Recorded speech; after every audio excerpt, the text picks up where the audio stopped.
In case you've been living under a rock, you may have heard that Elon Musk has recently purchased Twitter, and there's been a lot of fanfare and a lot of fireworks as a result of it. In this video, I'm going to break down specifically how he's handling the corporate restructuring in the form of the layoffs. Hi and welcome. If you're new here, my name is Brian. I'm a career coach, a corporate recruiter, an HR professional, and the founder of A Life After Layoff. In my YouTube channel, I talk all about careers and how to level up your hiring game. So if you're interested in more career-related content, make sure you hit that subscribe button. All right, so as a disclaimer, I know that Twitter has a lot of different controversies going on about it, and I'm not really interested in debating the merits of whether or not you agree or like Elon Musk or not, or you like Twitter or not. I simply want to focus on the layoffs, how they're being handled, and whether or not there's any legal implications there. So as everybody knows, Twitter was essentially forcibly purchased by Elon Musk, and the deal was on, then it was off, then it was on again. There were some lawsuits. Eventually, he ended up following through on his purchase at $44 billion. And that came out roughly to a share price of $54, which was essentially overpaying for the company. If you're an investor in Twitter, it's kind of hard to pass up that dough, and that's essentially why the deal went through. But Elon set out to make good on some threats that he was going to restructure the business drastically to make it a more profitable and more equitable platform. And in his infamous first post as the new owner of Twitter, he ended up showing up at the corporate headquarters with a kitchen sink. And he wrote, "Entering Twitter headquarters, let that sink in." I'm not really sure what the symbolism means with the kitchen sink, but he was clearly meaning to clean house, because as he was doing his due diligence into Twitter during the acquisition, he realized that there was a lot of bot accounts and a lot of unsavory things going on behind the scenes from a financials perspective that just didn't make good business sense. So he realized what he offered to pay for that company was probably not a great business move. And he had to figure out ways to start cutting costs, improving profitability so he could preserve some of his investment. Sure enough, one of the first things that he did was he started to look at headcount. And not surprisingly, some of the first people who got the axe were the CEO and a few other key executives. So now former CEO Parag Agrawal probably realized that he was dead man walking when Elon pulled through with the deal. The same goes for former CFO Ned Siegel and General Counsel Vijaya Gadde.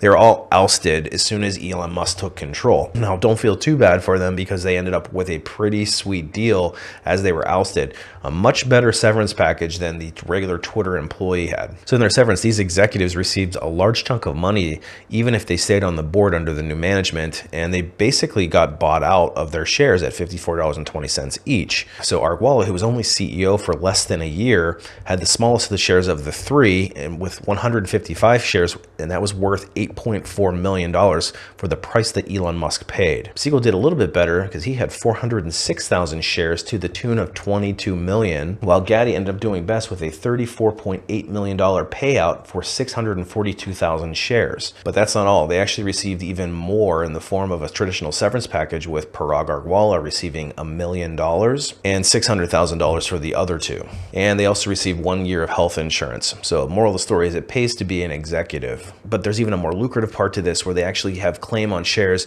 that they would have received in the future but didn't have the rights to yet. And that's going to come out to $56 million for Agrawal, $43 million for Siegel, and almost $20 million for Gadde. So this is a really sweet deal for these executives, so don't feel too bad for them. I'm sure that Elon Musk was not too thrilled to be paying out those kinds of severance packages to people that he didn't feel were very effective in their jobs. So those are the first three people that got laid off. Then he starts going and looking more deeply into the rest of the organization, and he starts to ask the management team to identify people who could be potentially let go. And these are not insignificant. These are very deep cuts into the staff, where essentially he's laying off half of the 7,500 total employees. And this all went down this past Friday as I record this video. And I'll share the letter that went out with that in just a second. But in the meantime, Jack Dorsey, the original founder of Twitter, steps in and formally apologizes to these former employees as Elon Musk lays off half of them. Essentially what he says is that folks at Twitter, past and present, are strong and resilient. They will always find a way no matter what in a difficult situation. I realize that many are angry with me because essentially he sold the company. I own the responsibility for why everybody's in this situation. And he admits, I grew the company size too quickly, and he apologizes for that. So he's stepping in and trying to take some level of ownership for a potentially messy situation that he's gotten a lot of people into. And the way that people found out about layoffs were very swift. The new management team actually cut access for everybody to be able to log in remotely and come into their offices so that they could secure things and make sure that nobody was going to sabotage anything. And so the notices come in the form of an internal email that states your role at Twitter. So if you were one of those unlucky Twitter employees who was working on Friday and you got an email that stated your job at Twitter, you probably knew the writing was very clearly on the wall once you clicked that button. And here's exactly what the email said. Team, in an effort to place Twitter in a healthy path, we have to go through a number of difficult processes to reduce our global workforce on Friday. We recognize that this will impact a number of employees who have made valuable contributions at Twitter, but this action is unfortunately necessary to ensure the company's success moving forward. Given the nature of our distributed workforce and our desire to inform impacted individuals as quickly as possible, communications for this process will take place via email. When you have that many people that need to be laid off, I don't know another way to do it. It does seem very cold and calculating to me that you're receiving your termination through an email. I think it probably should have come through your boss or potentially HR, but to get an email notifying you of your layoff is pretty cold. Then it says here that by 9 p.m. Pacific Standard Time, Friday, November 4th, everybody will receive an individual email with the subject line, your role at Twitter. Please check your email, including your spam folders. Evidently, I guess some of these are ending up in a spam folder. If your employment is not impacted, you will receive notification via your Twitter email. If your employment is impacted, you'll receive a notification with the next steps via your personal email. So if you got the email sent to your personal, then you're in trouble. If you got it sent to your Twitter email, I'm assuming you can still check your email and you still have a job. To ensure the safety of each employee as well as Twitter systems and customer data, our offices will be closed and all badge access will be suspended. And if you're in the office or on your way to an office, please return home.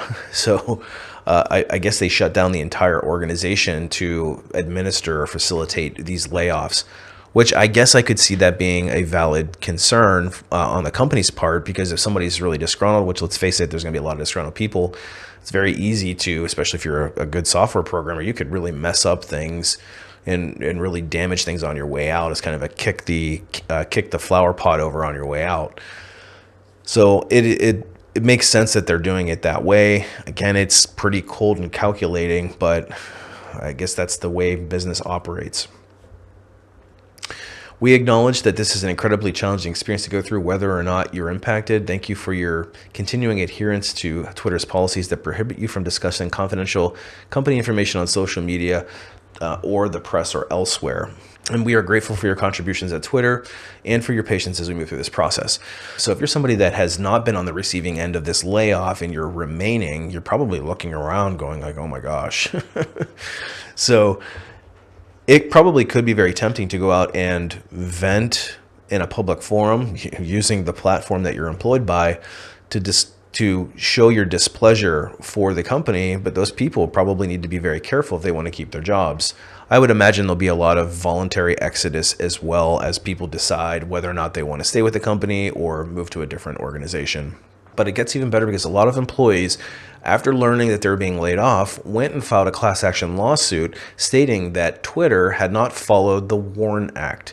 If you're not familiar with what the WARN Act is, so essentially what it is a law that dictates that employers going through a mass layoff need to give at least 60 days written notice. Now, there are some stipulations around it. If you're not familiar with the WARN Act, you should go off and do your own research on it. But essentially, any employer that's laying off 500 or more people at a single location needs to adhere to the WARN Act. California also has their own version of the WARN Act that's even potentially a little bit more strict than that. So there are two different jurisdictions where the WARN Act potentially wasn't adhered to. Now, as this goes through the court systems, and if Twitter is found to be in violation of the WARN Act, they could be liable for a bunch of back pay and some fines, but it's likely that they're not going to be able to save their jobs through it. But who knows, they might get a little bit more compensation. Now, it's interesting to note that the attorney who is bringing suit on behalf of the Twitter employees is also the same attorney who brought suit on behalf of the Tesla employees, Elon Musk's other company, when he announced a 10% workforce reduction earlier this year. The outcome of that one was not favorable for the employees, though. They are actually required to handle it behind the scenes through arbitration based on their employment agreement. So I'll be anxious to see how this one pans out with Twitter. Essentially, it's been a whirlwind over in the Twitter universe. And so if you're somebody that is paying attention to it, keep your popcorn out, because I'm sure there'll be more and more fireworks going off that we'll want to pay attention to. As a broader extension, we are seeing an increase in the number of layoffs that are happening across the board. And if you're somebody that is feeling like you're unstable or potentially going to be subject to a workforce reduction yourself, now's the time to start taking proactive measures to protect yourself and to protect your family. And if you need more help, head over to alifeafterlayoff.com, and there's all kinds of resources there for you. And I'll continue to follow the Twitter saga closely, so if you want more updates, make sure you follow along the channel. Appreciate you watching, and I'll see you on the next one.